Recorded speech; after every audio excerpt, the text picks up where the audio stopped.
All right. So one response to the gap, again, I return to this gap between African Americans and other Americans, affirmative action. Yes. Which brings us back to your alma mater, Harvard. According to I'll never live it down. You'll never live it down, yes. You once told me that the principal benefit of a Harvard degree was never again having to be impressed by anybody who had a Harvard degree. Is that right? Absolutely. All right. So these are figures that were published in the Harvard Crimson, the student newspaper. In the Harvard class of 2019, these are the kids who will be graduating next June, the average SAT score for black students was 2149. By the way, these are all good scores, but for black students, 2149, white students, 2218, Asian students, 2300. Well, now that must be reasonable because it's taking place at Harvard, the seat of reason. Well, that wasn't quite how I described it when I was there. Affirmative action. Is that we ought not to be doing this? You know, there are various laws and policies that benefit one group at the expense of another. But I think affirmative action has the distinction of being one that it harms everybody, though in different ways. And so there's a lot of evidence that there are black kids who have all the qualifications to be successes in college, who nevertheless are failures because they are systematically mismatched with institutions whose standards they don't meet, even though they may meet the standards of 80 or 90% of the colleges in America. I remember first aware of this when I was teaching at Cornell, and I found that half the black students at Cornell were on some kind of academic probation. And so I went over to the administration building and looked up the SATs of these students. The average black student at Cornell at that time scored at the 75th percentile. Which is pretty darn good. Yes.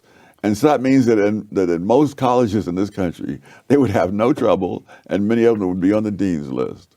But at Cornell, the average liberal arts student at that time was in the 99th percentile. And when you're teaching the students like that, you teach at a pace that most people of any race cannot keep up with. And it was always complained that I was assigning all kinds of reading. But heck, I'm teaching kids who are in the top 1%. They can keep up with the reading that I'm assigning. So Cornell was taking very talented black kids and spending 4 years teaching them to feel inadequate. Yes, and succeeding at that.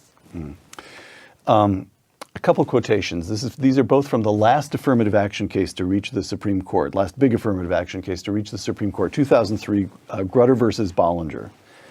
Here's the majority opinion, which was written by Justice Sandra Day O'Connor. Quote, "The court expects that 25 years from now, the use of racial preferences will no longer be necessary." This upholding the use of, in a decision, 5-4 decision, upholding the use of racial preferences. Now, that's quotation one. Here's quotation two, Justice Clarence Thomas, in a dissent. Quote, "I believe that blacks can achieve in every avenue of American life without the meddling of university administrators. The court holds that racial discrimination in admissions should be given another 25 years. While I agree that in 25 years these practices will be illegal, they are illegal now." Close quote. So what do you do with the argument that Justice O'Connor, writing that majority opinion, there's something of the constrained vision there. Look, we have all universities across the country are using these racial preferences as the basis of admission. The best we can hope to do is tell them they ought not to be doing it, that they should be developing other standards, and give them a clock. Is that a reasonable thing to do? No, but it's a universal thing to do.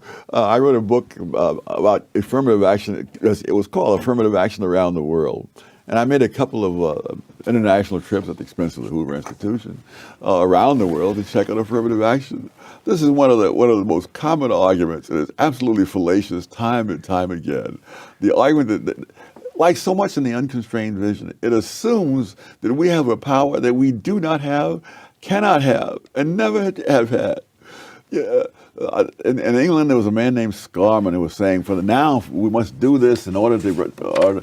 And in many countries, these programs are set up with an actual cutoff date. So it was set up in Malaysia with a cutoff date, I think, of around 1990, and in Pakistan, it was supposed to go for 10 years. None of those cutoff dates has met a thing. These programs not only continue, they increase, they spread.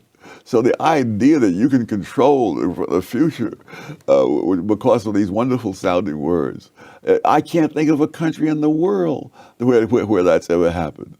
In the case of Pakistan, they did have an actual cutoff date.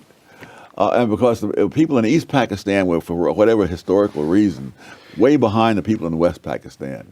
And so there's these preferences for the East Pakistanis. Now, before time for this thing to expire, the East Pakistanis seceded from Pakistan and formed a new nation of Bangladesh. Right. And the preferences continued right on because there were other groups that had been added to it. And so once you get the constituency, you can't say no to them. I see. It is an argument that has never worked out anywhere that I've been able to check. All right. So Tom Sowell says no to the welfare state, no to affirmative action. What is to be done? And now you were kind enough to share with me the galleys of your forthcoming edition of Discrimination and Disparities. Let me give you a few quotations from some of the new chapter in that book. Quote, "The poverty rate among black married couples has been less than 10% every year since 1994. As far back as 1969, young black males whose homes included newspapers, magazines, and library cards had similar incomes to those of their white counterparts. Academic outcomes show a pattern of disparities similar to the pattern of disparities in the amount of time devoted to schoolwork. Apparently, lifestyle choices have consequences." Yes. Close quote. So this is the constrained vision once again. Welfare state, that's government, we don't rely on that. Affirmative action, government, we don't rely on that. We rely on hard work. We rely on the institution of marriage. That's correct? Yes, in other words, these things, I don't think it's the marriage as such or the library cards as such. It's that there are lifestyle choices that have been made. And the comparison I made was between, if you look at the poverty rate among blacks, it was 22%, and among whites it was 11%.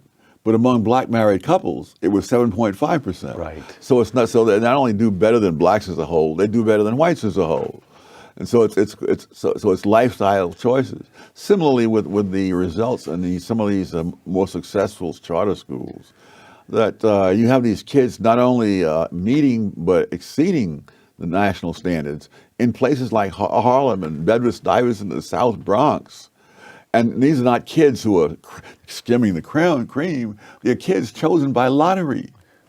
They don't even test them for ability. They don't even look at their academic records. They take them into the schools and they have hard work and they make it clear at the outset, and they don't tolerate a lot of nonsensical behavior.